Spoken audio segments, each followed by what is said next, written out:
जत तालुक्यातील पाछापूर गावचे सुपुत्र डॉक्टर राजाराम सुतार यांचे MC PhD शिक्षण झाले असून त्यांना नुकतेच 2025च्या प्रतिष्ठित साय रँक ग्लोबल रँकेजमध्ये जगभरातील अव्वल 5% शास्त्रज्ञांपैकी एक म्हणून सन्मानित करण्यात आले। यापूर्वी डॉक्टर राजाराम सुतार यांना नामांकित अमेरिकेतील स्टॅनफोर्ड युनिव्हर्सिटीने जगभरातील अव्वल 2% शास्त्रज्ञांपैकी एक म्हणून सन्मानित केले होते।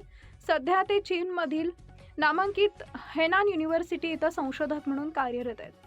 हा उल्लेखनीय सन्मान विज्ञान क्षेत्रातील त्यांच्या व्यापक योगदानावर प्रकाश टाकतो आणि राष्ट्रीय व जागतिक स्तरावर त्यांच्या संशोधनाचा झालेला सखोल प्रभाव दर्शवतो। आपल्या संपूर्ण कारकिर्दीत त्यांनी सुतार यांनी अनेक महत्त्वपूर्ण अभ्यास प्रकाशित केले, ज्यामुळे महत्त्वाच्या वैज्ञानिक विषयांबद्दलची आपली समज वाढली आहे। त्यांना त्यांच्या समन्वयकांमध्ये आदर व प्रशंसा मिळाली आहे। त्यांचा नाविन्यपूर्ण दृष्टिकोन आणि ज्ञानवृद्धीसाठी असलेलं समर्पण केवळ त्यांच्या कौशल्याच्या क्षेत्रालाच पुढे नेत नाही, तर शास्त्रज्ञांच्या भावी पिढ्यांनाही प्रेरणा देते। हा सन्मान केवळ त्यांची वैयक्तिक कामगिरीच नव्हे, तर व्यापक वैज्ञानिक समुदायांमध्ये त्यांच्या कार्याचं महत्त्वही दर्शवतो।